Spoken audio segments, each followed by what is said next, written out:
Daniel Matamala presenta Lo que importa. En el episodio de hoy, fakes y bots, la política de la mentira. Conversamos con Marcelo Santos, doctor en Ciencias de la Comunicación.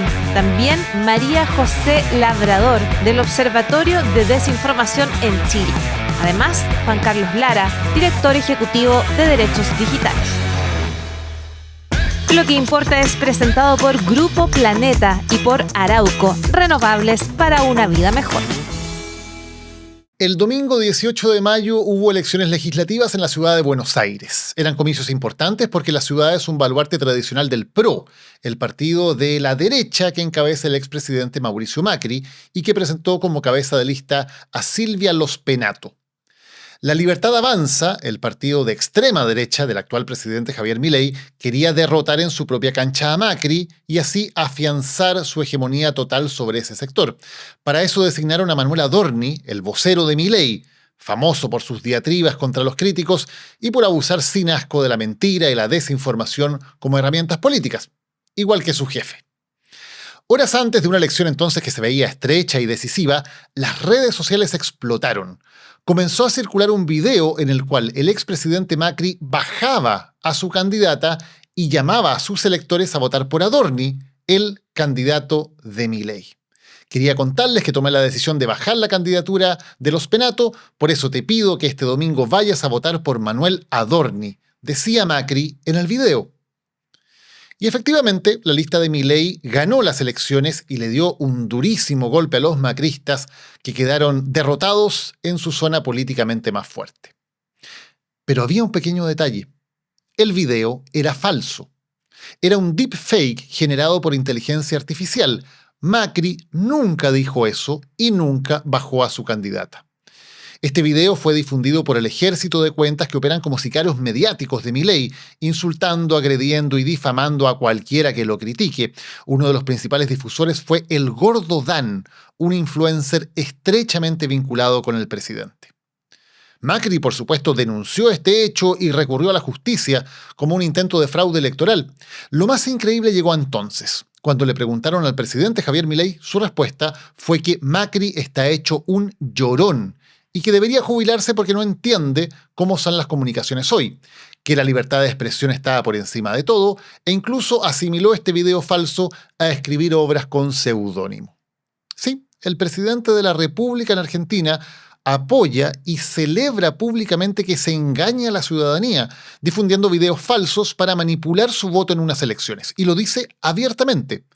Y quien pide mantener las reglas básicas de la democracia es en cambio un llorón. Milei tiene su historial. Es un plagiador en serie que acostumbra a escribir libros en que roba fragmentos enteros a otros autores, sin citarlos por supuesto. También es un difusor y amplificador de insultos, ataques y mentiras a través de sus propias redes. Así se hizo un camino en la política, como el economista excéntrico de pelo indomable que insultaba a todo el mundo en televisión para diversión de la audiencia, delicia de los ratings y explosión de los likes. Sobre su supuesta defensa de la libertad de expresión, la mejor evidencia es lo que él mismo había hecho una semana antes de celebrar la difusión de este video con deepfake.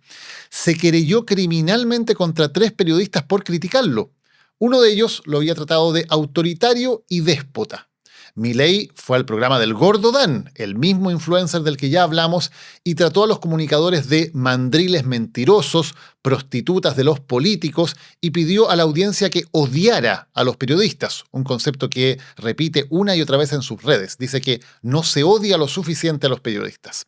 También le pidió al Gordo Dan que le diera los nombres de los periodistas que tengo que meter en cana. Son dos caras de la misma moneda.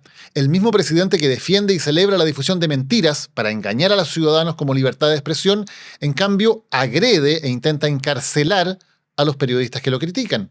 Ahí la libertad de expresión, por supuesto, no corre. Hay que mentir y al mismo tiempo hay que intimidar, desacreditar y silenciar a cualquiera que ose contradecirlo o denunciar esos engaños. Es el mismo libreto de líderes autoritarios en todo el mundo. Es lo que está haciendo Donald Trump en estos días. No solo tiene en pleno funcionamiento su máquina de mentiras, que ahora cuenta con el aval de la maquinaria gubernamental, sino que también está demandando judicialmente a cualquiera que lo contradiga. Demandas por millones de dólares contra una empresa de encuestas por haber publicado una encuesta que no le gustó, contra canales de televisión por editar una entrevista con otra candidata, ni siquiera con él, de una manera que a él no le gustó, o contra el Wall Street Journal ahora por revelar e investigar sus lazos con el criminal Jeffrey Epstein. En Chile, el uso de la desinformación en política también ha sido noticia estos días, debido a las denuncias de Evelyn Matei sobre la campaña desatada por cuentas vinculadas al Partido Republicano para hacer correr el rumor de que tendría problemas de salud, mentales o incluso Alzheimer. El modus operandi es parecido: videos alterados, manipulados, falsos rumores, una insidiosa campaña de desgaste que instala una invención como si fuera una verdad. Matei acusa una estrategia de demolición de Kast en su contra. Los mismos dirigentes de derecha han dicho que los republicanos llevan años haciendo lo mismo, aunque ahora, claro, reaccionan porque los blancos son ellos mismos. Igual que en Argentina, donde Milei ataca a sus supuestos aliados para destruirlos y tomar el control total de la derecha. En Chile las cosas todavía son un poquito menos descaradas o más civilinas. Los republicanos se hacen los desentendidos o incluso los ofendidos, diciendo que ellos no hacen este tipo de cosas. Pero las estrategias, las finalidades y las consecuencias destructivas de estas tácticas para la vida social de un país son muy parecidas. Hoy en Lo que importa vamos a hablar de esta forma de hacer política, de fake news, deepfakes, trolls y bots, del uso de la inteligencia artificial para engañar y de cómo se construyen estas supuestas verdades alternativas que no son más que una forma hipócrita de llamar a la mentira, al engaño y al fraude. Nos acompaña ahora Marcelo Santos, quien es académico de la Universidad Diego Portales e investigador en temas de medios y de desinformación. Marcelo, gracias por acompañarnos hoy. Muchas gracias por la invitación. ¿Cuál dirías que es el mapa de la desinformación en redes sociales en Chile? ¿De dónde viene? ¿Con qué objetivos? Sí, mira, es muy difícil decir exactamente de dónde viene. Lo que uno puede inferir un poco mirando la temática, mirando quién se ve beneficiado de la desinformación.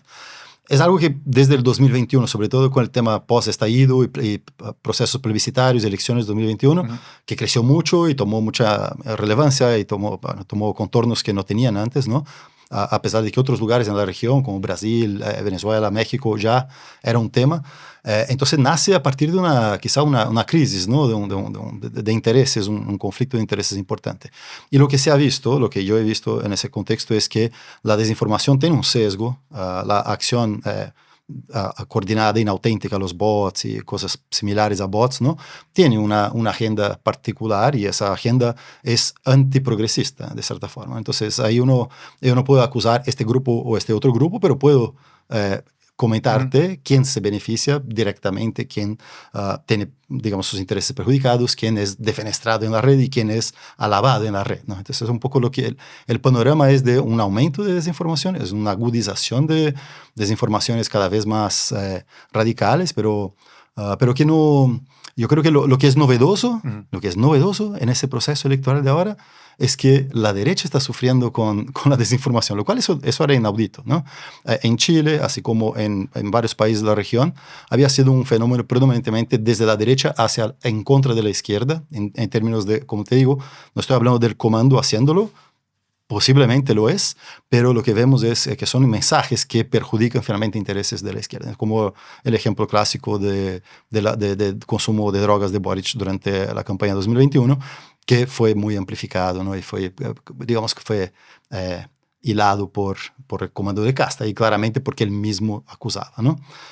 Y otros ejemplos similares. Entonces, la novedad acá, ahora, en ese momento, es que hay un actor de la derecha, ¿no? Del centro-derecha, ex-UDI, ¿no?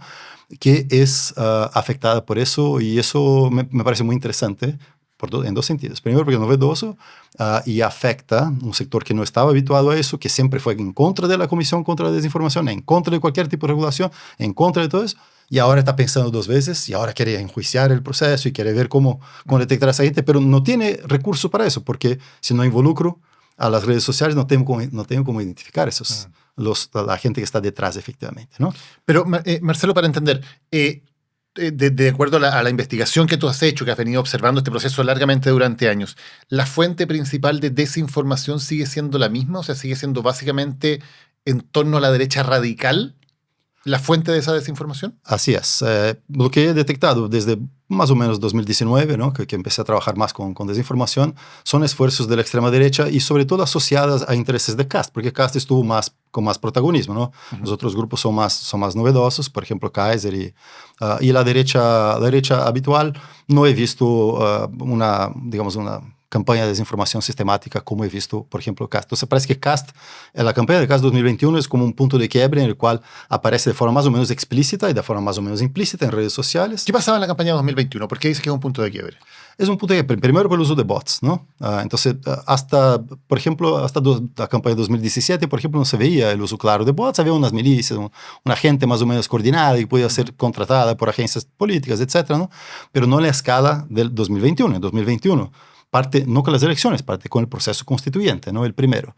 Y ahí fuimos detectando grupos de bots en asociación con el ITS, que es un instituto de Río de Janeiro, en Brasil, con un detector de bots, con el trabajo estadístico, etcétera, de actividad, y detectamos ahí alrededor de 20.000 bots, ¿no? Es una escala... 20.000 bots. Es una escala razonable para el tamaño del país chileno, ¿no? Entonces...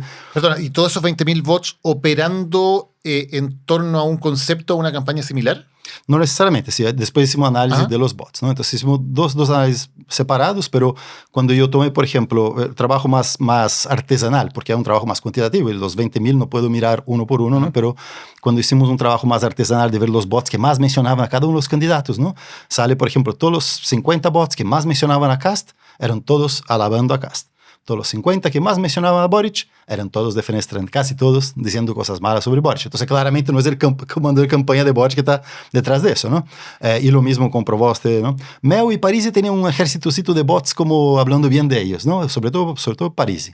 Pero Provoste también sufría, Sichel también sufría, entonces ya no es novedad que la centro-derecha sea afectada por ese tipo de acción, pero era más suave. Marcelo, para quienes no entienden tanto la tipología, ¿qué es un bot? ¿Cómo actúa un bot o cómo actúa un ejército de bots? Perfecto. Sí, un bot no es, en general no es relevante, porque es como si fuera un usuario y en general los bots son usuarios creados ad hoc, ¿no? O sea, en el mismo momento de algún hito electoral, un poquito antes, ¿no? Entonces, lo que se hace es se crean redes de bots. Entonces, yo creo que tengo un pequeño ejército, como tú decías, ¿no?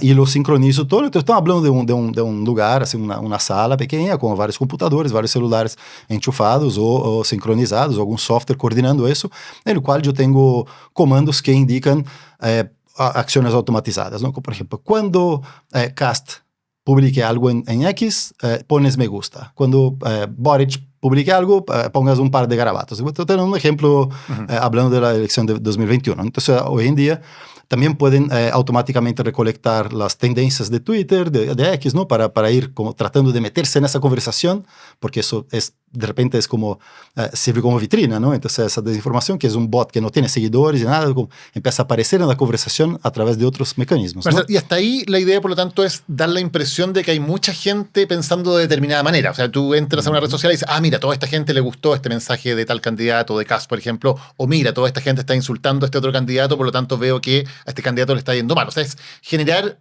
de alguna manera una opinión pública ficticia.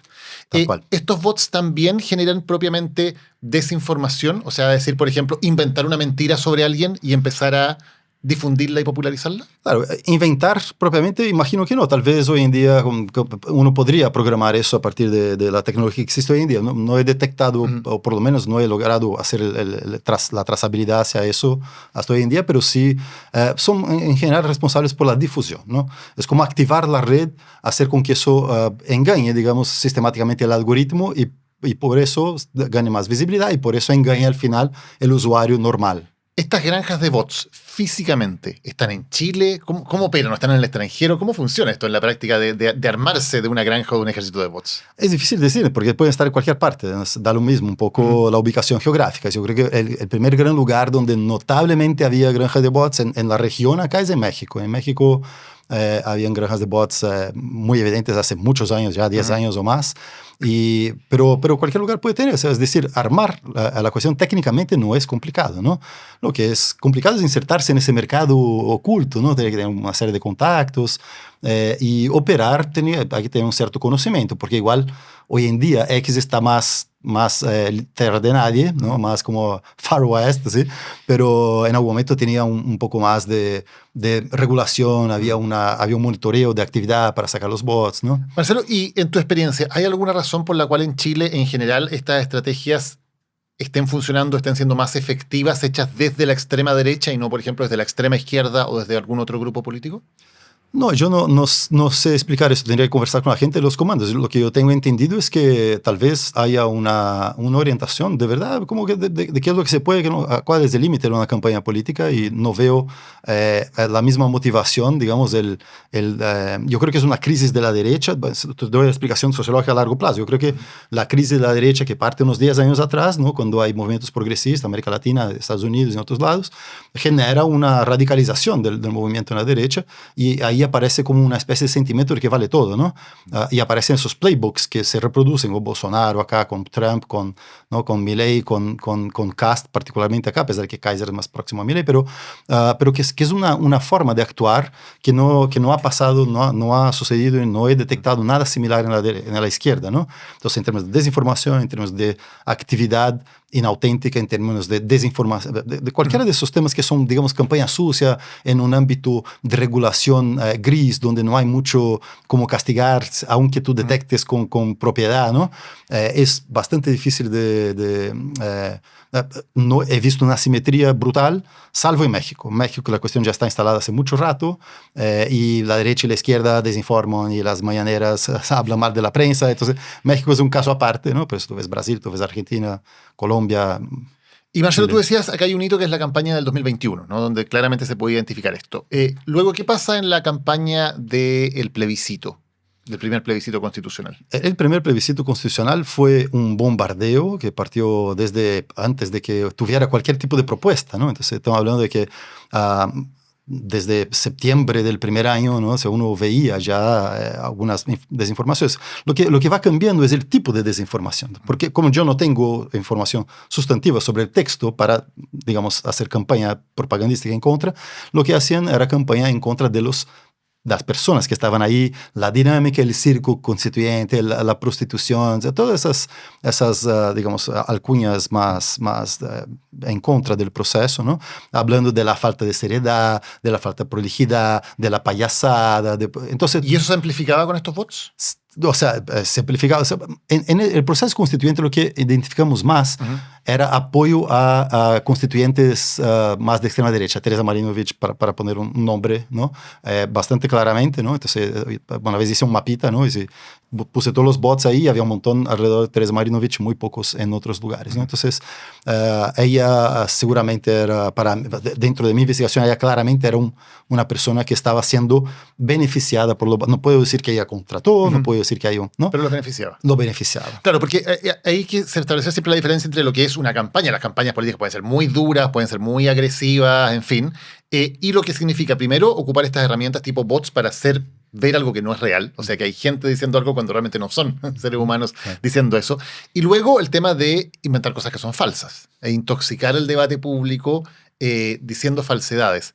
¿Hay también hubo mucho de ello o no en ese plebiscito? También, claramente. Entonces, parte con esas desinformaciones, ¿no? Y la unión de los dos es que es el problema, ¿no? Cuando yo tengo la creación de la desinformación y la articulación para potenciar algorítmicamente, ¿no? Y para potenciar en redes sociales, en lugares donde la accountability es mucho más difícil de hacer. Y ahí yo te doy ejemplos, ¿no? Cuando surge Bolsonaro en Brasil, ¿no? Durante el impeachment de Dilma Rousseff en 2016, hay un bot que publica como 80 mensajes en menos de 40 minutos, ¿no? Y claramente era un comportamiento del bot, después desaparece, nunca más publica nada. Y la gente que estaba ahí discutiendo el problema era gente más progresista, más de izquierda, los bolsonaristas estaban en Facebook en ese momento, y lo que pasa es que empieza a pescar y decir, ¿por qué ese hashtag es tendencia acá? Y empieza a dialogar sobre eso, y le da una amplificación enorme. Entonces tú planteas un tema que aunque la persona no esté en acuerdo, eso genera una especie de polarización afectiva, una indignación, que hace que la gente hable del tema. Y lo que está pasando con la Evelyn Matei ahora, ¿no? Entonces, cuando ella pone el tema en pauta, la gente habla del tema y habla del tema. Incluso la gente que favorece a Evelyn Matei le amplifica el problema y para ella eso es peor, finalmente, en términos de estrategia comunicacional, digamos. Entonces, cuando yo tengo la combinación de la creación de desinformación y con ejércitos de bots o de milicias, de trolls, porque hay variaciones, ¿no? Hay gente que opera más o menos de forma con agendas, con usuarios falsos, ¿no? Que son como los cyborgs, ¿no? Entonces, como gente detrás de cuentas. Ese ecosistema termina haciendo eso, ¿no? Generando la posibilidad de plantar alguna cosa y cuando tú vas haciendo el traceback, digamos, y encuentras un usuario que tiene como 2 seguidores y que es el origen de la desinformación, ¿no? Y en este análisis que tú te has hecho a través de los años, ¿has visto alguna, por ejemplo, alguna noticia falsa o alguna desinformación que haya sido particularmente efectiva, que haya sido exitosa, digamos, por decirlo de esa manera, en plantear un tema en la opinión pública y generar movimiento de la opinión pública en torno a algo que era falso o algo que fue inflado de esta manera?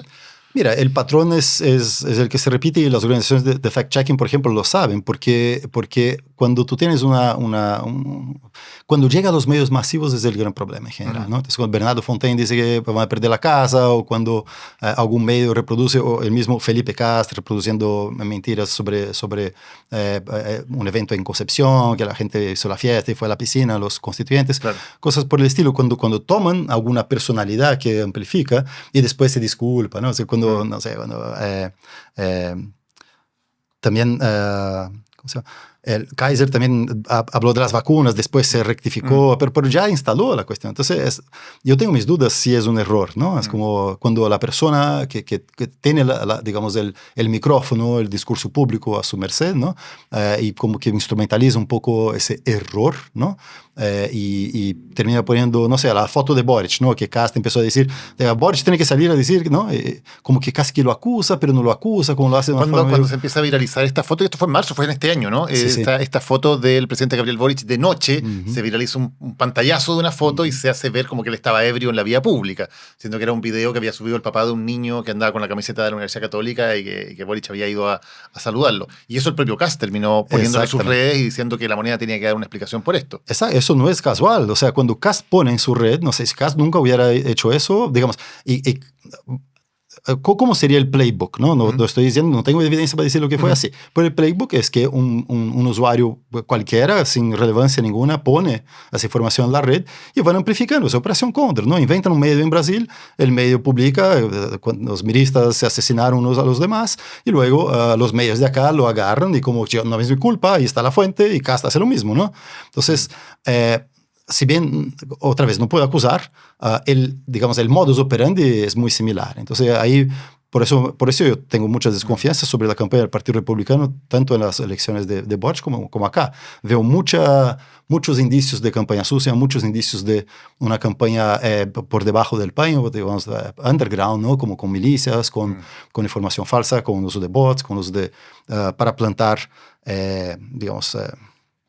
finalmente, ensuciar la discusión, ¿no? Claro, es bien interesante el paralelo que hace, no lo había pensado, porque claro, en los años 70, cuando las dictaduras latinoamericanas operaban así, claro, la operación era mucho más compleja, ¿no? Tenías que inventar un medio de comunicación afuera, en fin, con todo lo que eso significaba en términos de presupuesto.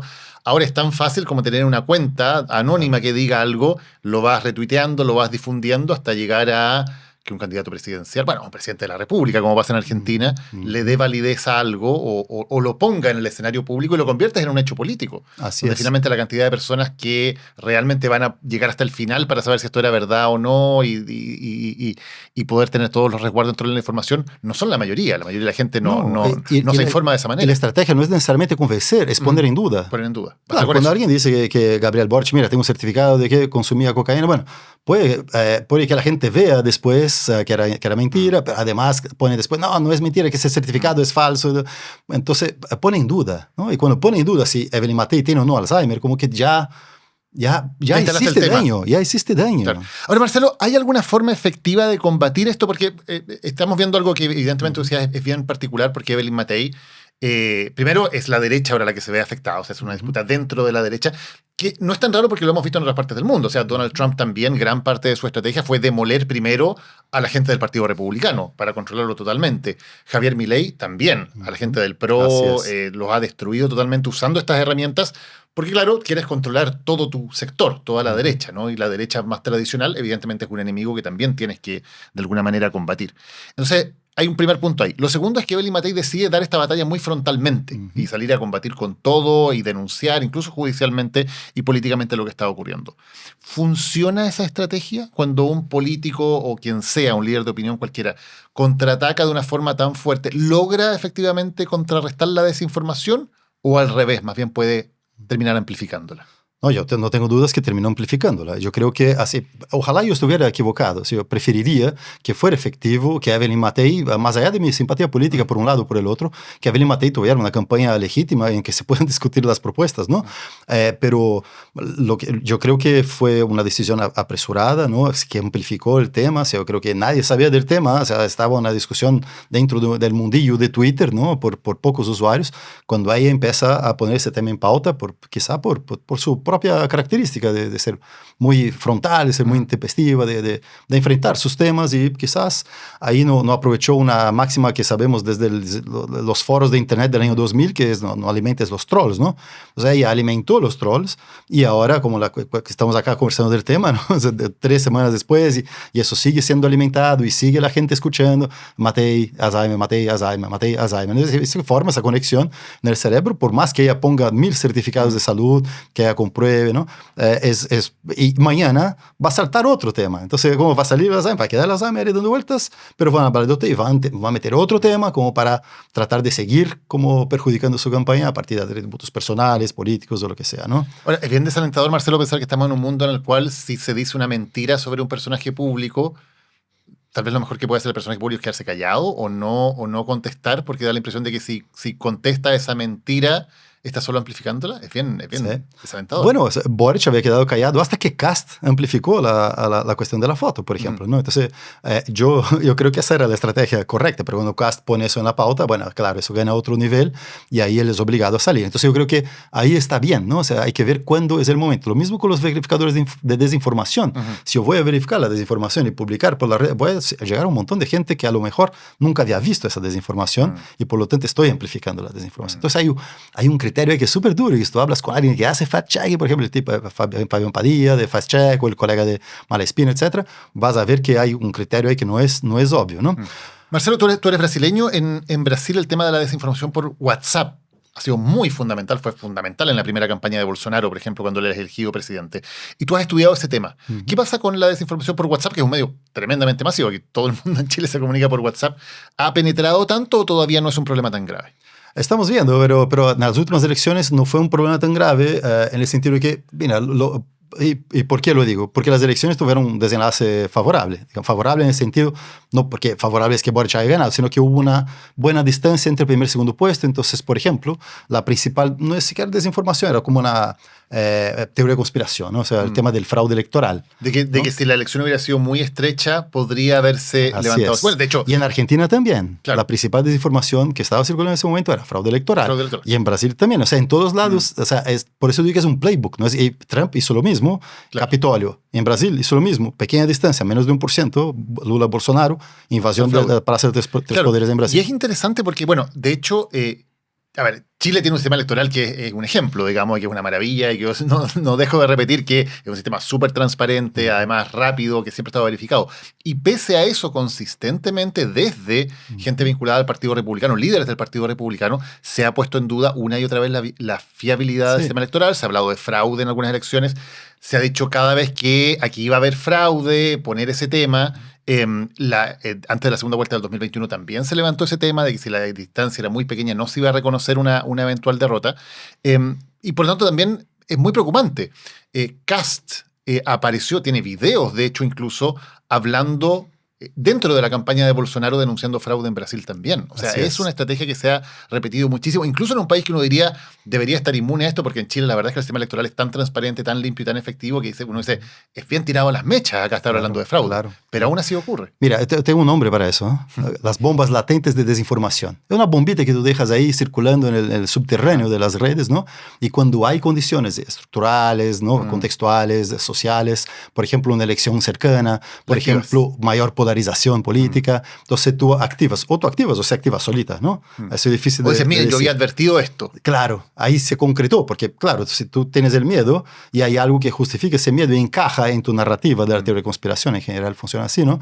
Entonces tú prefieres creer en la teoría de conspiración que creer que tu partido, tu idea, tu opción fue derrotada. Ahora, hay algo que es súper interesante, Marcelo, porque estamos hablando como del lado de la oferta de fake news, por decirlo así, ¿no? De cómo se arma este mecanismo.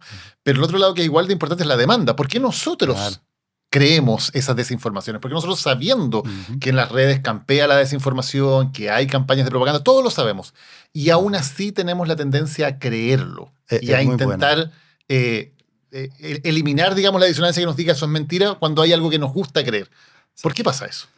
Oye, esa es una pregunta bastante difícil. Te puedo dar algunas pistas, pero vamos a seguir dialogando eso por unos 10 años. Pero mira, una de las características evidentemente es la congruencia ideológica, ¿no? Entonces se estudia bastante, por ejemplo, si tú...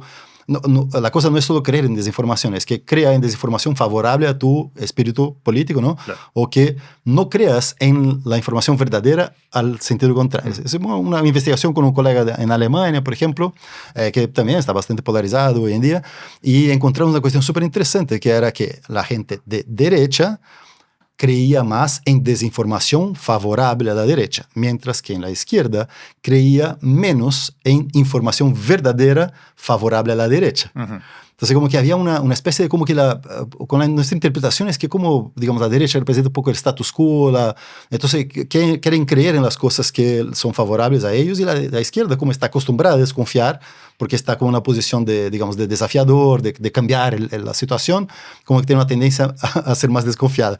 Pero eso es una interpretación muy reciente y cosa que no tenemos todavía evidencia, pero hay diferencias, pero digamos que la gran heurística, digamos, de decisión, esto es verdad o no, en general, es tu posición política. Y eso hace que sea muy difícil combatirla, porque finalmente yo quiero creer esa desinformación. Es muy difícil, y ¿sabe qué? Incluso mucha gente unos años atrás creía que la educación era un buen indicador, y no lo es. Porque tú puedes ser muy inteligente y lo que vas a hacer es que vas a encontrar una explicación muy inteligente para creer en la desinformación. Y eso también es un peligro, ¿no? O sea, sirve más bien para poder justificar mejor y defender mejor, creer de todas maneras en la desinformación. Así es. Y si no es la educación la clave, ¿hay alguna clave? ¿Hay alguna defensa? Yo creo que pues, la educación sí ayuda en cierta medida. Se estaba hablando en otro momento, ¿no? sobre educación mediática, educación en redes sociales, ¿no? Alfabetización mediática, alfabetización digital. Pero también yo creo que eso tiene que ir a un problema multifactorial, ¿no? Entonces hay que fortalecer las instituciones democráticas, eso, mantener la confianza en el CERVEL, por ejemplo, es una buena estrategia. Yo creo que hay factores macro, ¿no? El problema de la crisis de representatividad, la confianza en las instituciones, esa idea de que mi participación política es efectiva, que llamamos de eficacia política, por ejemplo, súper importante. Por ejemplo, tú decías, ¿no? Que hablando del CERVEL, yo estoy totalmente de acuerdo con todo lo que tú dices del CERVEL y que es una institución súper confiable, pero en algún momento en el plebiscito de 2022, mira eso, hablando de WhatsApp, ¿no? Entonces los grupos, digamos, más relacionados a la opción de rechazo, nace en mayo, ya había fraude electoral, no había ni propuesta, pero había acusación de cuidado con el cambiazo, el fraude electoral, porque la izquierda y los comunistas están preparados, ¿no? Había una cosa así que circulaba por ahí, y eso como que fue cambiando. Cuando llega en septiembre, en agosto, septiembre, empieza a ser una acusación neutra, ¿no? Habrá un gran fraude electoral, ojo con esto, hay un cambiazo que va a cambiar tu voto, entonces cuando entregues la cuestión, con cuidado, ojo con la cédula, porque la va a cambiar por una cédula prehecha. Bueno, y eso... yo hago análisis de redes sociales, como aparecen los grupos por acá y de repente filtra para los grupos de apruebo también.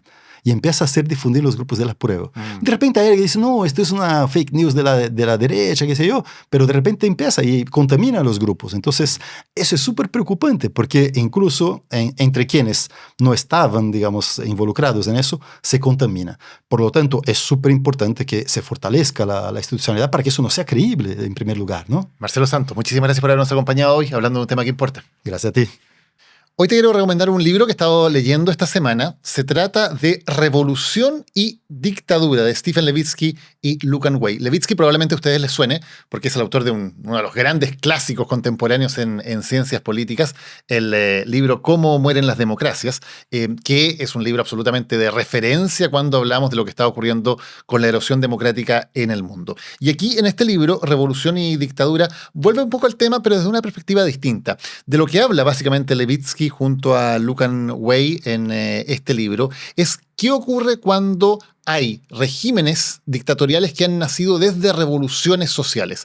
Habla del caso de Irán, habla de la Unión Soviética, varios casos latinoamericanos también, como los de México, Cuba, Nicaragua, que son súper interesantes, y esa es la lectura entonces de cómo estos regímenes pueden persistir, convertirse, por cierto, en regímenes autoritarios y dictatoriales, siendo que han nacido desde una búsqueda de mayor libertad de los ciudadanos y convertirse en dictaduras que sean exitosas y que puedan perdurar en el tiempo.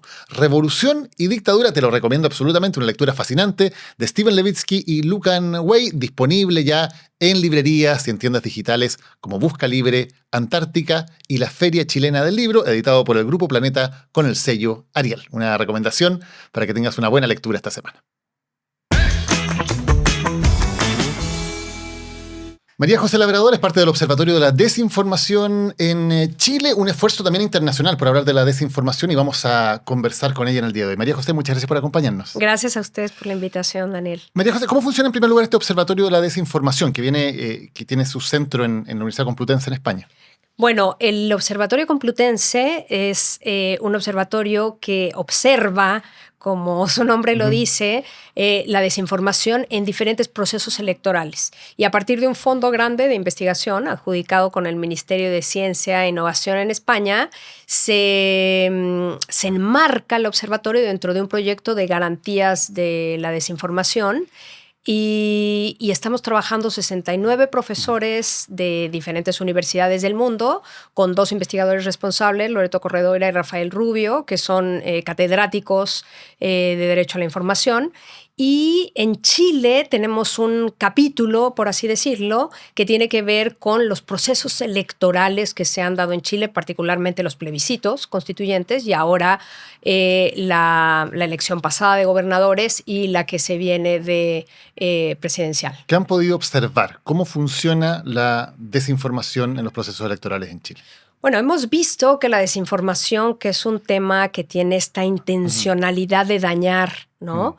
Y de causar también de alguna o de otra forma un rédito o de obtener, por así decirlo, un rédito político o económico con ello, que esto es muy interesante, ha ido generando cada vez más una tipología que nos ha podido permitir a nosotros ver cuáles son las características con las que se presentan estos procesos electorales. Entonces, lo que hemos analizado nosotros es, primero, hay determinados incidentes o desórdenes informativos. Nosotros, desde el punto de vista académico, nos hemos distanciado del término de las noticias falsas porque creemos que la noticia per se epistemológicamente debe de ser verdadera y por lo tanto allá hay todo un debate que tiene que ver más bien con la nomenclatura, ¿no? Noticia falsa sería una contradicción, digamos. Sería un oxímoron hablar de una noticia falsa. Tal cual. Si es falsa no es noticia. Efectivamente. Estamos hablando de desórdenes informativos o de incidentes, y a partir de esos incidentes estamos trabajando con plataformas de verificación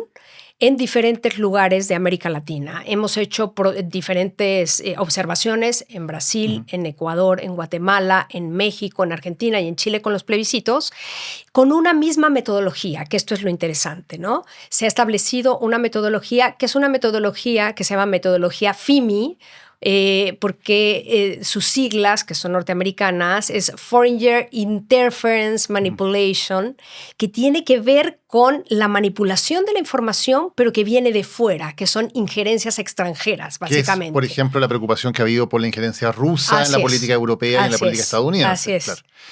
Ahora, vamos viendo varios aspectos importantes. Tú dices algo que es relevante. Dice, esto es algo que tiene una intencionalidad. O sea, la desinformación no se trata sencillamente de errores, digamos, o de circunstancias azarosas, sino que haya una organización para intencionalmente provocar un efecto sobre una campaña. Efectivamente, y de hecho en la academia se conoce una clasificación que es la disinformation, la misinformation y la malinformation, ¿no? Y la desinformación en sí tiene esta intencionalidad de dañar.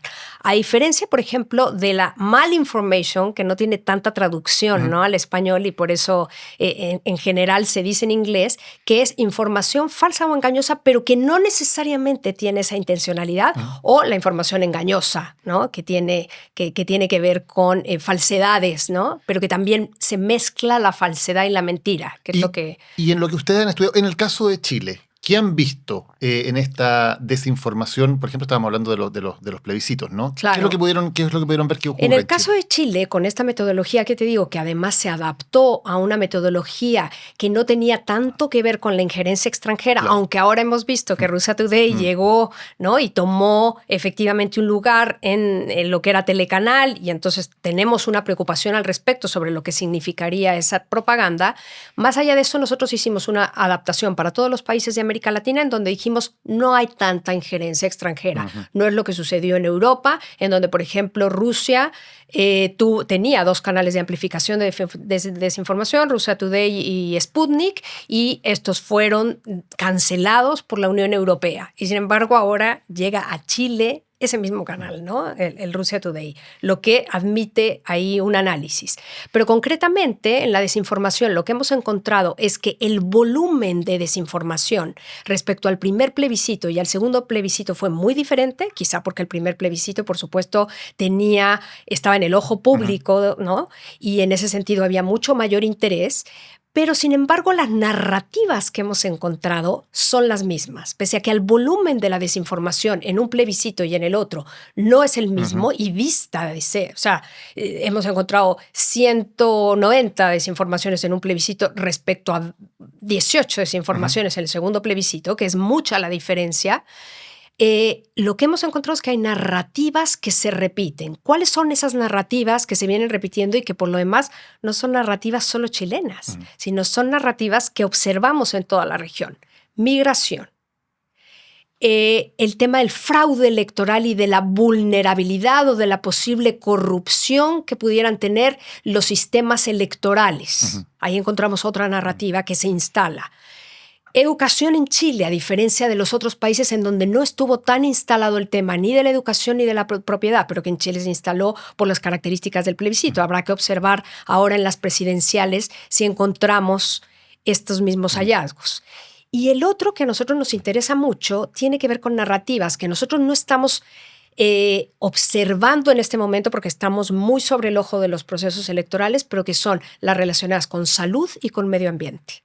Perfecto. Esas son las narrativas que estamos encontrando respecto a desinformación en lo que significa teóricamente la narrativa. Pero después podemos encontrarlas en diferentes formatos, podemos encontrar diferentes vulnerabilidades al respecto, que es parte de esta metodología, objetivos, a dónde apuntan, el canal por el que se difieren, etcétera. Y también encontramos ciertas similitudes en los plebiscitos. Por ejemplo, la red en la que más se difunden es X, ¿no? Y esto encontramos que es lo mismo en un plebiscito y en otro plebiscito. María José, ¿no? Cuando hablamos de estas narrativas, ¿son narrativas que intentan favorecer a una de las opciones en un plebiscito? En ocasiones sí, y en otras ocasiones lo que intentan es mezclar falsedades y verdades, de tal forma que haya una especie de confusión en la opinión pública, y a donde apuntan estrictamente en la categoría que nosotros vemos que apuntan es dividir, distorsionar, desalentar, ¿no? En esos 3 focos. Ahora, ¿cuál es el problema que nosotros tenemos con esto? ¿De dónde procede esa desinformación? ¿Cuál es el origen de la desinformación? Porque si bien desde el punto de vista académico, la mayoría de los académicos o de los investigadores dedicados a esta línea de investigación han visto el diagnóstico de la desinformación, lo tenemos más o menos claro, ¿no? Y la economía de la atención, la sobreabundancia de la información. Tenemos la tipología de la desinformación, o sea, se presenta según Wardle y Derakhshan como sátira o parodia, como contenido falso, como contexto falso, como manipulación, como información engañosa. O sea, encontramos una variedad enorme de presentación. El formato, todos los formatos que puedas imaginar, que ahora estamos yendo con la inteligencia artificial mucho más hacia el deepfakes, ¿no? Estamos mucho más en el video y en la imagen, pero la preocupación que nosotros tenemos es el origen, ¿no? Y estamos viendo que más de un 80% desde el primer plebiscito y ahora con el análisis que estamos haciendo en las gubernamentales y concejales de octubre pasado, estamos viendo que hay un tercer actor. Pero ese tercer actor no lo podemos identificar porque identificamos bots, identificamos trolls, identificamos cuentas falsas que las podemos ver, pero no sabemos quiénes son los usuarios que están detrás de eso. Un 80%. Un 83% para ser exactos. ¿Ya? Viene de origen desconocido. 83%, o sea, Sí. de origen de personas que no se hacen cargo con nombre y apellido de lo que están diciendo. Efectivamente. Y esa cantidad, básicamente, por ejemplo, cuando hablamos del plebiscito constitucional del año 2022, que dices donde hubo una mayor cantidad, ¿eran narrativas que favorecían a la opción rechazo fundamentalmente? Eran muchas narrativas que favorecían a la opción rechazo o que favorecían de alguna o de otra forma a algunos actores políticos, ¿no? O sea, se veía, el análisis nos hacía ver que iba direccionada hacia el actor político y hacia las instituciones que tenían que ver con el sistema electoral. ¿Qué ¿no? actores, En políticos este caso, ¿qué actores políticos eran los beneficiados? bueno, tuvimos, o sea, te tendría que hacer el análisis de todas las desinformaciones que teníamos, de las 18 que ubicamos, ¿no? Pero eran diferentes, o sea, se hablaba en ese momento de todos los actores políticos que estaban relacionados con el plebiscito, ¿no? Entonces teníamos desde Carla Rubilar algunas, ¿no? Y todas eran desinformaciones de diferentes tipos, ¿no? Algunas ligadas con la propiedad, otras ligadas con la educación, otras ligadas al propio presidente y lo que significa, lo que iba a ser o no iba a ser el presidente. O sea, diferentes incidentes, que es lo que nosotros llamamos, que tienen que ver con determinadas personas o actores políticos o públicos que tienen relevancia en el discurso de ese momento. Para entender, cuando por ejemplo decimos que las narrativas principales en las cuales se centraba este discurso eran temas como migración, como la posibilidad de un fraude electoral, como educación, como propiedad, en todos estos casos se difundía información que era falsa o se intentaba de alguna manera sobre una base real mostrar eventuales consecuencias de lo que pasaba si se aprobaba la Constitución. ¿Cuál era la forma de presentar esto? Claro. Nosotros las tipificamos como desórdenes informativos o derechamente desinformación. ¿Qué quiere decir? O sea, vuelvo a reiterar, había una intencionalidad de dañar. Esa intencionalidad de dañar vimos que tenía diferentes actores políticos, ¿no? Entonces, por ejemplo, en el tema de las elecciones en migración tenía que ver directamente con los venezolanos y lo que decía el presidente sobre los venezolanos o lo que iba a afectar sobre los venezolanos. Misma narrativa que observamos en Estados Unidos con Trump en la última elección, ¿no? Tenía que ver qué dice el presidente respecto a la migración y cómo se ve favorecida o desfavorecida la gente respecto a la migración, pero en un discurso que era desinformativo, o sea, mezclaba falsedad y mentira. Algunos elementos que efectivamente correspondían a la realidad, es decir, va a haber un control de la migración, pero otros que se va a expulsar a todo un grupo determinado de migrantes, ¿no? En este caso, las que nosotros analizamos con el plebiscito tenían que ver con la migración venezolana y sobre lo que significaba si ellos podrían o no podrían votar y qué significaba ese valor de voto sobre la posibilidad de las elecciones futuras, ¿no? Para quedarme en la campaña aquella del primer plebiscito constitucional, hubo mucha discusión, por ejemplo, sobre decir, hay campañas de desinformación diciendo que, por ejemplo, si se aprueba la Constitución, le van a quitar la casa, o la propiedad se va a ver afectada, o le van a quitar los fondos de pensiones. ¿Pudieron identificar esos como temas importantes Esos también? temas que estás diciendo tú los identificamos mucho. O sea, el de la propiedad y el de la casa les van a quitar la casa, por supuesto. El tema de las contribuciones también, la segunda vivienda, lo observamos.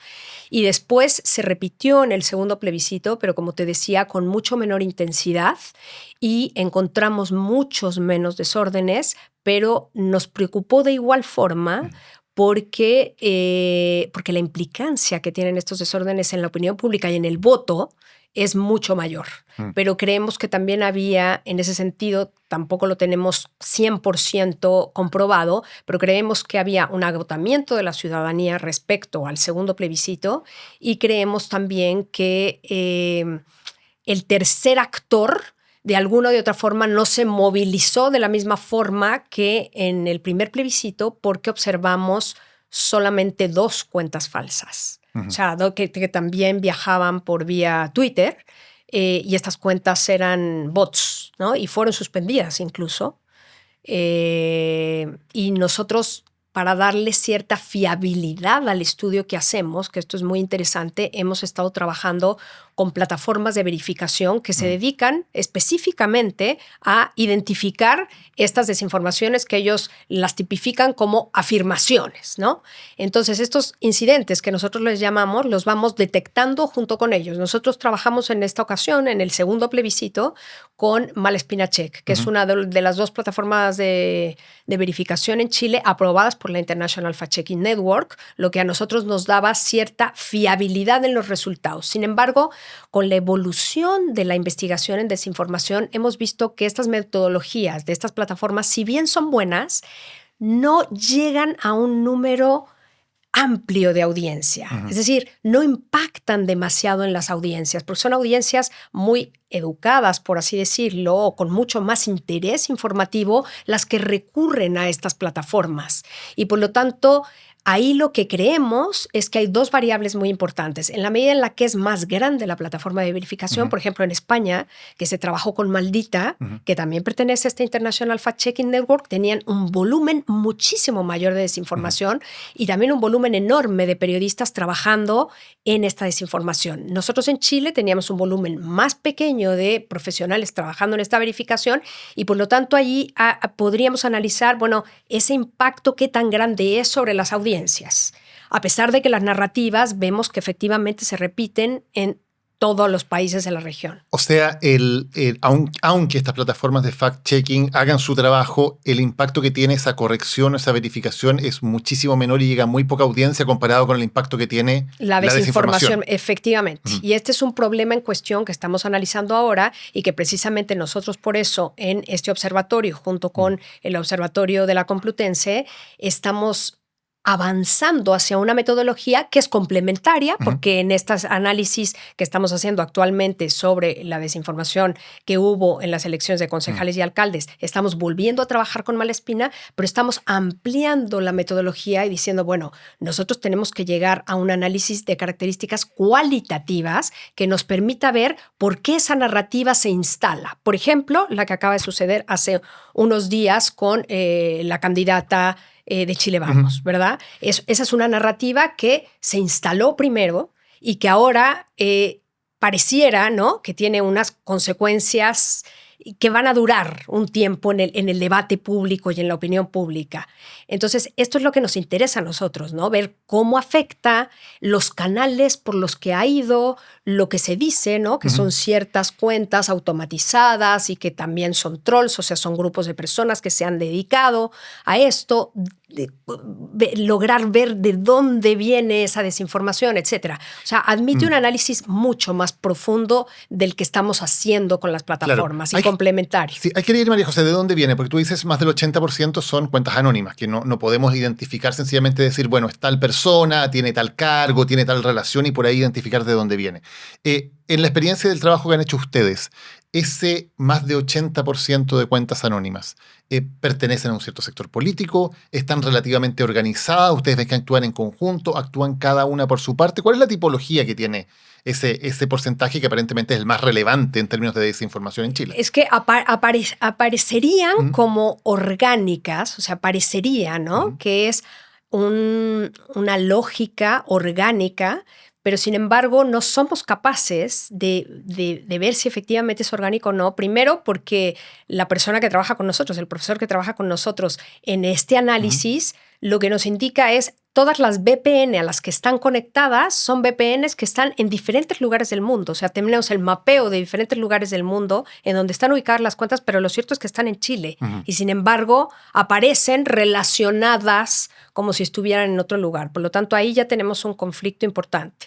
Después, en materia de lo que significa y del diálogo que hemos mantenido con algunas autoridades electorales, propiamente la OTAN, la Comisión de Venecia, la policía, por ejemplo, en España, en donde estuvimos en un seminario con ellos, esta parte de ser orgánica la desinformación efectivamente responde a una organización que se sabe en algunos momentos de dónde sale, sobre todo en las prácticas de características más militares, o sea, en todos los temas de ciberseguridad. Se está analizando este tema en otros lugares, concretamente en España tuvimos acceso, digamos, a que nos dijeran que se está observando que hay una inquietud del origen y que ese origen además puede tener relación incluso con el tráfico de algunas otras cuestiones, como podría ser, o sea, podría tener una relación con el tráfico de personas, podría tener una relación con el tráfico de drogas, etcétera, ¿no? O sea, está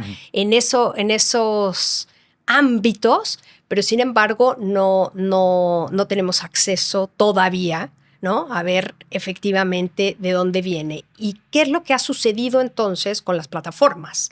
Las plataformas debieran, por así decirlo, de moderar el contenido, que este es otro de los apéndices o de los acápites que tiene que ver también con el proyecto de investigación que hacemos. Es decir, ¿cómo se puede moderar ese contenido si no sabemos de dónde sale? Cómo las plataformas además tienen la obligación de moderarlo y sin embargo vemos que Zuckerberg con Facebook y con Instagram acaba de retirar la verificación de la información. Estamos retrocediendo totalmente en ese aspecto. Tú le dices, Zuckerberg tomó esa decisión en Instagram y Facebook. En Next ni hablar, digamos. Todas las medidas que ha tomado Elon Musk también tienen que ver con quitar absolutamente todas esas restricciones e incluso desde el propio propietario de esa plataforma, él personalmente fomentar la desinformación. Entonces, ¿hay alguna forma de defenderse cuando estas plataformas que son globales, que operan en todo el mundo, tienen un poder gigantesco, toman la decisión ya conscientemente de decir, por intereses políticos y por sus propios intereses personales, decir, aquí no vamos a hacer nada, e incluso en algunos casos los propietarios van a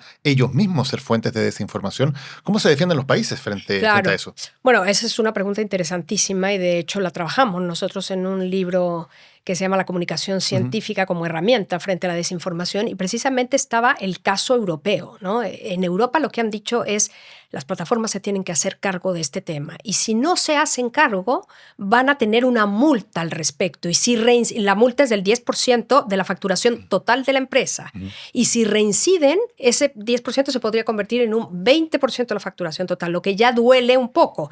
De hecho, con Threads, que es como el equivalente a X también de la empresa de Zuckerberg, ya no entró a Europa por lo mismo. Él dijo que lo estaban pensando, en fin, que estaban viendo cuál era la estrategia mejor para entrar a Europa, pero lo cierto es que nosotros creemos que no hay posibilidades de entrar mientras no se ciñan a esas normas que la Unión Europea sí ha determinado como parte de su plan de acción que empezó el 2018 y terminó el 2024 con la ley de mercados digitales. Pero el gobierno estadounidense está amenazando a la Unión Europea diciendo que se está afectando la libertad de expresión de las empresas estadounidenses y que por lo tanto la Unión Europea tiene que cesar en esos intentos. Claro, y ahora estamos expectantes para ver qué es lo que va a suceder al respecto, ¿no? Porque efectivamente esto, como te digo yo, terminó con la ley de mercados digitales y un poco con la fortaleza, en mi opinión, de Europa de decir tenemos que hacer algo en conjunto. Cuando uno piensa, nosotros las iniciativas que hemos hecho a nivel de las universidades y a nivel de países con estos observatorios que te comento yo, la verdad es que sigue siendo muy pequeño el esfuerzo frente a lo que necesitaríamos. ¿Por qué? Porque necesitamos unirnos. O sea, nosotros no me imagino, ¿no? Que pudiéramos hacer algo solamente en Chile para poder, no quiero decir regular, porque a veces las regulaciones no necesariamente son la solución, pero sí poderle poner un freno a la desinformación. Ha habido algunas iniciativas, la Comisión Nacional, la Comisión Asesora de Desinformación, que en un principio tuvo un tremendo rechazo en ciertos ambientes por cómo se constituyó, pero lo cierto es que de lo que se trataba ahí, uno de los profesores del observatorio participó de esa comisión, el doctor Pedro Anguita. Lo cierto es que era tratar genuinamente de ver en qué estatus está la desinformación en Chile, en dónde la vemos más, que la vemos presente en los procesos políticos, muestra de ello lo que estamos viendo ahora, y cómo podemos contribuir a la alfabetización mediática digital, que es una de las soluciones a la alfabetización informacional, se llama digital, informacional, mediática digital, como se le llame, en la que ya están avanzando algunos países, por ejemplo Suecia y algunos otros, y sobre la implicancia enorme que se tiene sobre las nuevas generaciones, sobre todo, para educar, ¿no? En este sentido, que es uno de los planes de acción que tiene que tener, digamos, cualquier país que quiera de alguna o de otra forma contribuir positivamente a que el discurso, primero, no se polarice y después a que la sociedad pueda tener una sana democracia. Lo que estamos viendo ahora en muchísimos países y en la región, en nuestro propio país, es que la polarización está siendo cada vez más fuerte. Y una polarización muchas veces que se basa en información falsa. Muchas veces la gente se polariza porque comienza a creer información que es mentira, sencillamente acerca de lo que está ocurriendo. Exactamente, y ahí tenemos dos grupos, ¿no? de atención. Tenemos el grupo de jóvenes que en muchas ocasiones lo que hace es retuitar, ¿no? Una y otra vez esta desinformación, y lo que observamos es que son 900 retweets, pero del primero, ¿no? Y esto amplifica tremendamente la desinformación. Y tenemos otro grupo que nos interesa muchísimo, que es el grupo 55+, sobre el que se han hecho muchos esfuerzos en los últimos años, pero en desinformación se ha hecho poco, y sin embargo es el grupo que, por ejemplo, vio la franja electoral en el plebiscito 2023 de salida. Fue el grupo que vio más la franja electoral, o sea, tenemos los jóvenes, los tenemos en otro lado, no los tenemos en la franja electoral, y también observamos que los partidos políticos en la franja electoral tenían informaciones inexactas, algunas manipuladas y algunas también imprecisas. Entonces, nos preocupó también ese 12.5% de desinformación que, si bien podrías decir es chica, está en la voz de los partidos políticos en la franja electoral chilena. Entonces, ahí hay otro tema también que nos pareció un hallazgo interesante en ese plebiscito, y decir, bueno, ¿quién se hace cargo? Porque el CERVEL dice, nosotros nos encargamos específicamente del tiempo, ¿no? El Consejo Nacional de Televisión te dice tiempo y técnica, y los partidos políticos te dicen, bueno, nosotros, ¿no? Hacemos nuestros mensajes, pero claro. ¿quién es el responsable? Eso es interesante, María José, porque de esos entonces, mensajes? En la franja electoral que tiene un sentido de servicio público, que se pone en cadena nacional antes de cada elección, hoy un partido político, un candidato, si quisiera, podría derechamente mentir, podría difundir información falsa, y en principio no habría nadie que frenara eso. El Consejo Nacional de Televisión, con quien estuvimos en un seminario extraordinario de procesos electorales, y también con el CERVEL, por supuesto, con el pasado presidente del CERVEL, con Andrés Tagle, no hay posibilidad de intervenir sobre el mensaje o el contenido del partido político. Por lo tanto, yo aquí, el llamado que creo que es súper interesante hacer desde la academia es ¿qué hacen los partidos políticos también respecto a información que realmente enriquece al público y que le da ese elemento de veracidad para que efectivamente eso finalmente implique, ¿no?, una lógica del votante informado? María José Labrador, muchas gracias por habernos acompañado hoy, hablando de un tema que importa. Muchísimas gracias a ti. Para Arauco, transformar la madera es un trabajo, pero transformar el mundo es lo que importa. Lo bueno de ser renovables es conservar el presente para construir el futuro. Arauco, renovables para una vida mejor. Juan Carlos Lara es director ejecutivo de la organización Derechos Digitales y nos acompaña hoy en Lo que Importa. Juan Carlos, bienvenido. Hola, ¿qué tal? Tú fuiste parte de la Comisión Asesora contra la Desinformación, una comisión que formó el gobierno que fue bien polémica en su momento, porque desde la oposición se dijo básicamente que no correspondía que el gobierno estuviera formando comisiones para hablar de desinformación y que esto podía terminar en un ministerio de la verdad. En fin, se dijeron muchas cosas. ¿Qué evaluación haces finalmente de lo que ha pasado y del clima político al respecto?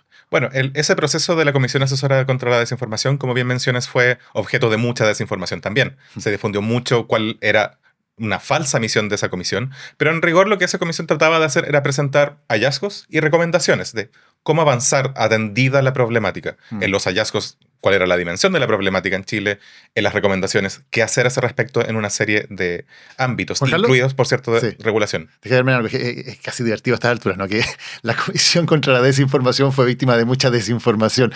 ¿Cuál fue la desinformación que corrió? O sea, lo más importante que había era que nos decían que era un intento del gobierno por regular todo y un intento del gobierno por decidir qué era la verdad. De dar, a través de un grupo de personas expertas y expertos, de intentar básicamente ocultar su intención de censurar todo y de acallar a sus opositores políticos, que iba a ser de cualquier forma un mecanismo para silenciar a la oposición.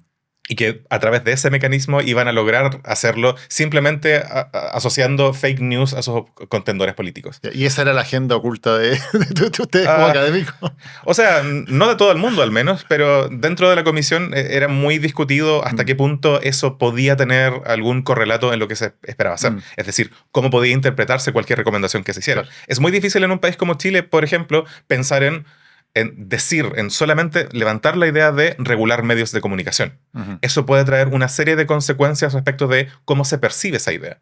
Más allá de que el mandato de la comisión era bastante amplio, que estaba, no obstante, acotado a la desinformación en redes digitales y no tanto así en medios de comunicación tradicionales, esa es la clase de cosas que se intentaba difundir. Básicamente para torpedear el trabajo de una comisión de esta naturaleza desde un inicio, a partir de una percepción política y no necesariamente de lo que la misión de la comisión era o del mandato que se había obtenido del gobierno. Ahora, sí hay, evidentemente, siempre es importante estar atentos y preocuparse de que la libertad de expresión, la libertad de prensa, la libertad de opinión florezcan en un país, digamos, y que si hay alguna regulación de la información o de los medios, sea una regulación que no tenga un interés partidista. Evidentemente esa preocupación existe en todas las democracias. ¿Crees que en Chile se exagera el punto o que es demasiado difícil llegar a regulaciones que sí sean razonables y que sí propendan a mantener un buen diálogo democrático? Creo que en ningún caso una regulación es imposible, pero es muy difícil llegar a un ideal que no tenga en cuenta una serie de factores.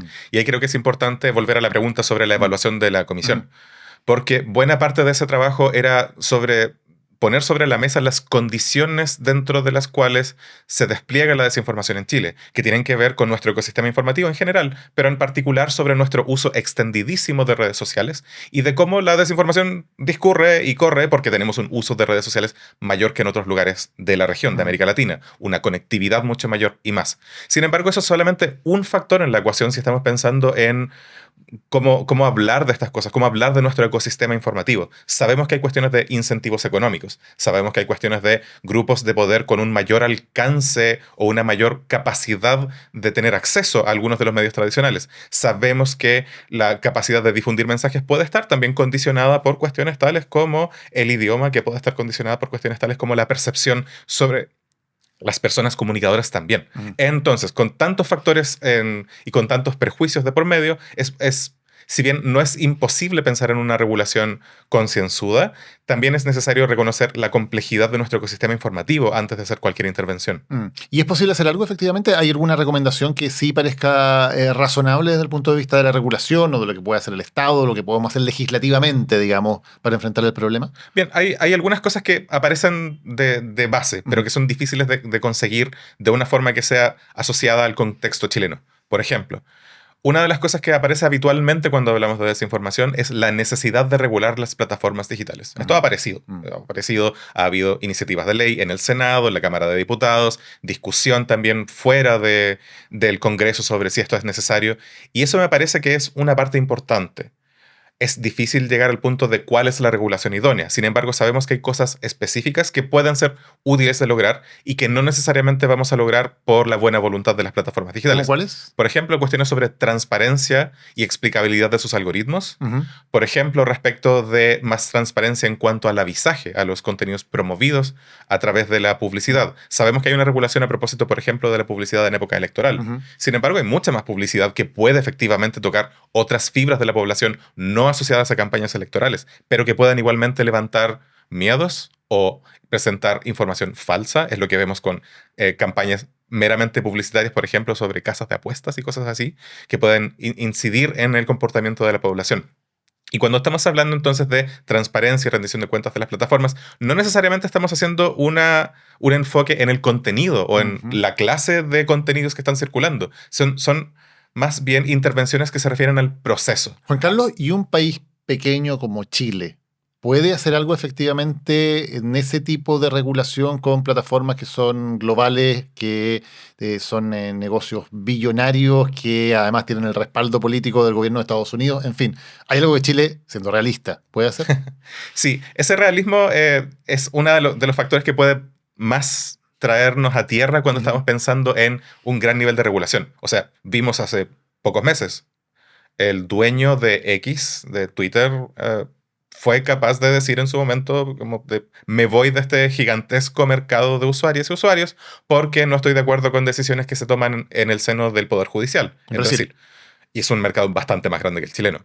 Luego, siempre está ese temor de que una regulación adicional pueda hacer que ciertas cosas que son valiosas dentro de nuestro mercado dejen de funcionar. Pero esa discusión la hemos tenido, Daniel, a propósito, por ejemplo, de la regulación sobre datos personales. Ya hay una ley aprobada que va a entrar en vigor a fines del próximo año.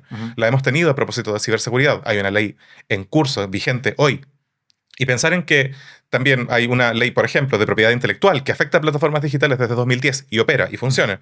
Pensar que no vamos a poder regular plataformas digitales es derrotarnos a nosotros mismos y prevenir un debate democrático que es necesario. Y esa regulación, por ejemplo, en el tema de transparencia, de que sepamos, por ejemplo, quiénes o cómo se están pagando ciertas campañas. Sí, o sea, esa, una de las cosas es en relación con, por ejemplo, la publicidad pagada. Pero otras son otras formas de colaboración. Hay marcas que se contactan con usuarios y después usan una plataforma que pueden no enterarse de esos acuerdos económicos. Es importante que exista transparencia sobre si una plataforma favorece o permite esa clase de acuerdos. Y en general sobre cuáles son los mecanismos de amplificación. Es decir, ¿por qué estoy viendo más un contenido recomendado? O bien, ¿cuáles son los mecanismos para democión? ¿Por qué no veo cierto contenido? ¿Por qué cierto contenido es amplificado y otro no?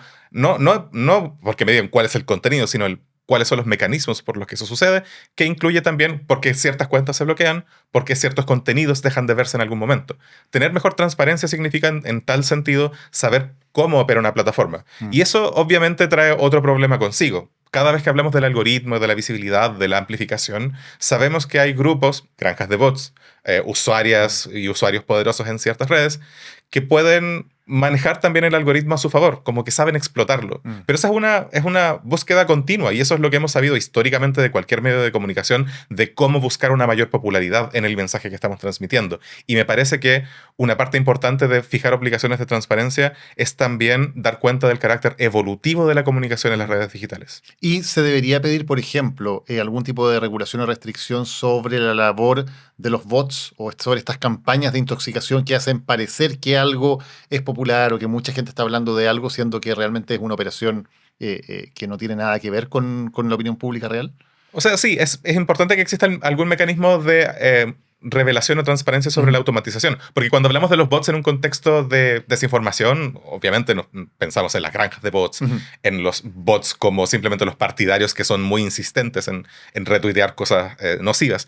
Sin embargo, hay bots que nos dan la temperatura, hay bots que responden a solicitudes de usuarios y reconducen reclamaciones. Hay una serie de bots que son benignos en tal sentido. Sin embargo, es importante saber si están efectivamente funcionando como máquinas programadas o si hay personas detrás de esto. Es parte en general de lo que necesitamos en términos de transparencia para la comunicación en el futuro, donde no es solamente en redes sociales, sino que buena parte de nuestras interacciones comerciales, sociales, van a estar mediadas por bots. Y esos bots no solamente van a estar dedicados a la desinformación. Claro. Ahora, es especialmente delicado esto cuando hablamos de campañas electorales. Y por algo todos los países tenemos regulaciones especiales para las campañas. En las campañas electorales está regulado, mire, usted puede hacer campaña en tal periodo, puede hacer campaña de tales maneras, puede gastar tanta cantidad de plata, puede recibir tales límites a las donaciones, va a haber una franja gratuita en la cual usted puede difundir sus mensajes en televisión. O sea, la campaña electoral tiene una regulación que es propia porque entendemos que es un bien especialmente preciado en ese momento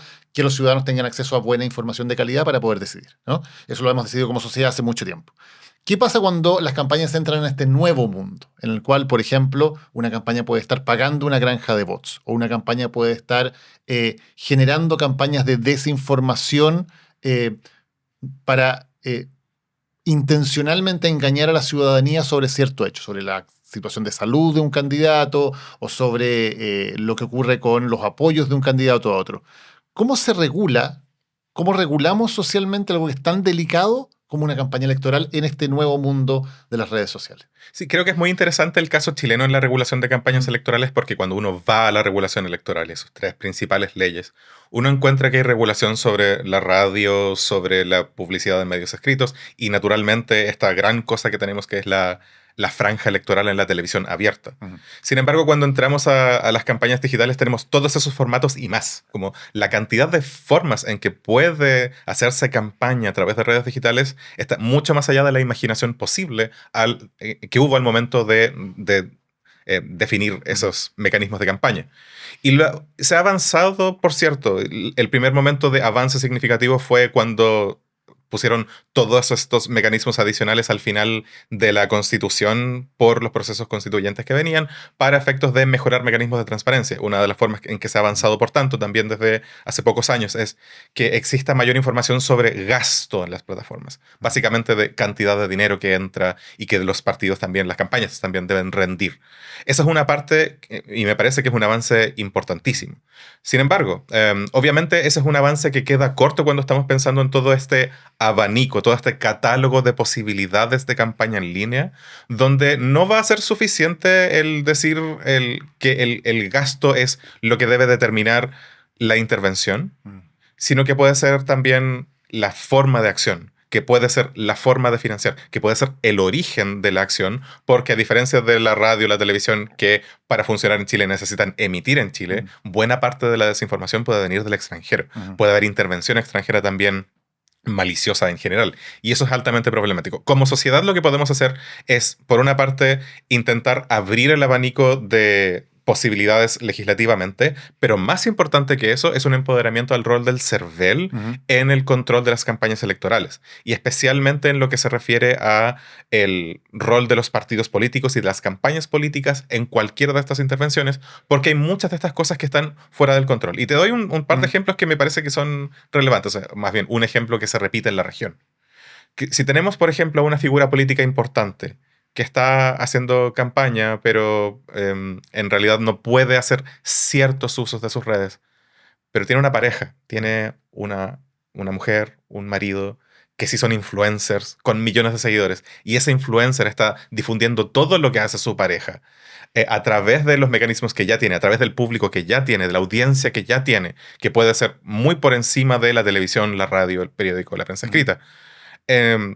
¿Hasta qué punto es eso una campaña no autorizada? Es algo que muchas jurisdicciones se están preguntando desde hace tiempo.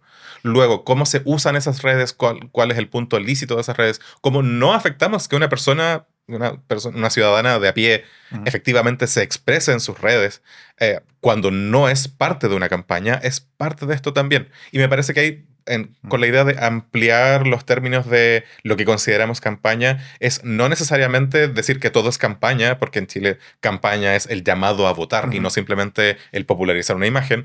El pensar también en que esas redes permiten un nivel de involucramiento de la población que es mucho mayor que la sola idea de la campaña dirigida y que por tanto necesitamos que exista un nivel suficiente de fiscalización.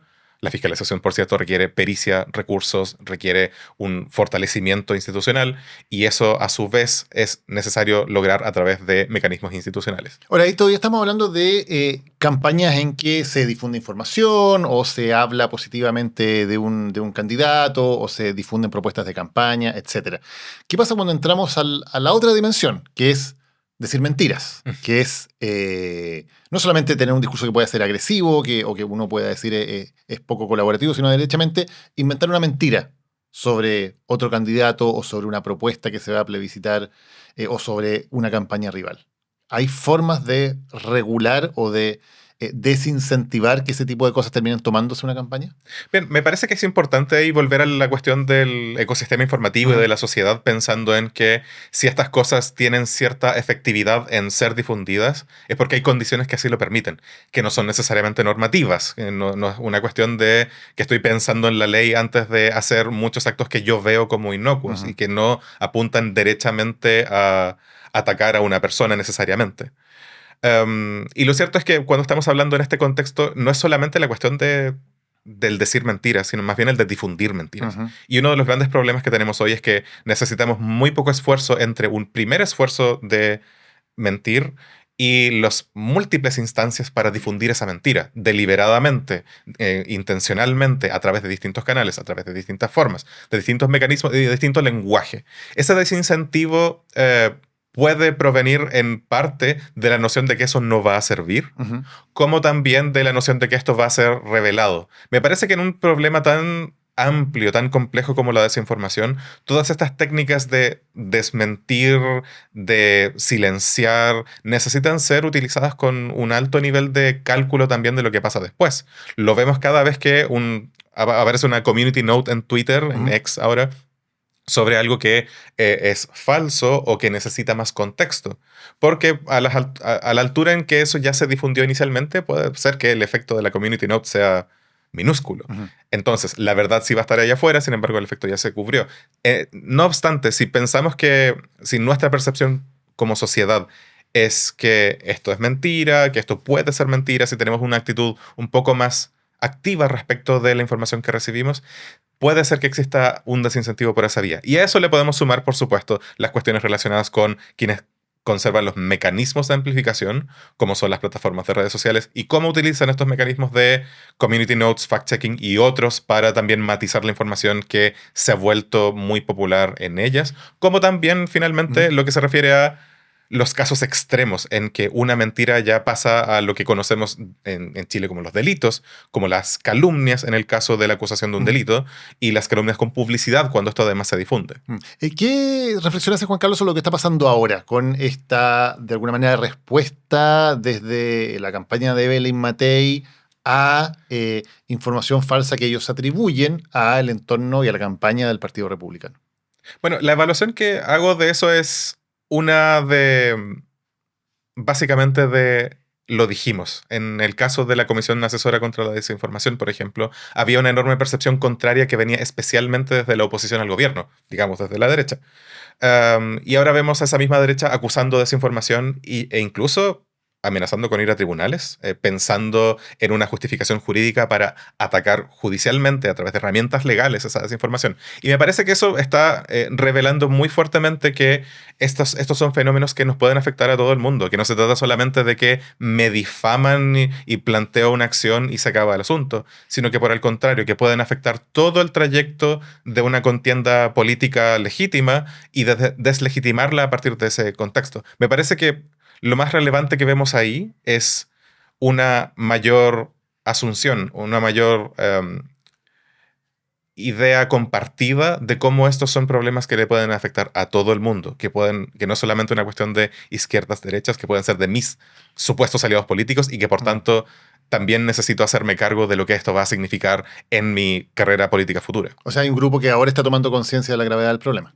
Sí, porque básicamente, como pasa en muchos casos, esa conciencia viene cuando una persona es la víctima.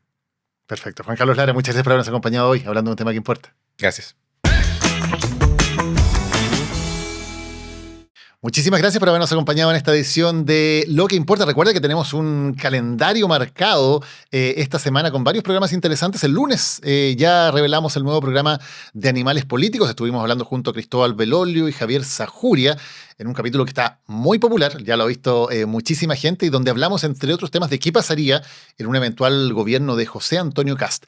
El martes ya está también la columna en video a través de nuestro canal de YouTube, una columna en que hablamos de un tema tremendamente relevante, el genocidio que está ocurriendo en Gaza. Miércoles, como siempre, de Lo que Importa, y el jueves, una invitación muy especial porque vamos a publicar la segunda parte de nuestra serie Liderazgos que Importan. Es una serie de entrevistas que estamos haciendo junto a Fundación Colunga y en el cual relevamos a grandes liderazgos de nuestra sociedad que a través de la sociedad civil están atacando materias muy importantes para Chile, como por ejemplo la protección de la infancia, la educación, la transparencia, la promoción de la cultura, entre muchos otros. Así que te recomiendo que vayas a echarle una mirada a esa serie, se llama Liderazgos que Importan y la puedes encontrar también a través de nuestro canal de YouTube. Muchísimas gracias, nos encontramos la próxima semana para conversar de otro tema que importa. Lo que importa fue presentado por Grupo Planeta y por Arauco, renovables para una vida mejor.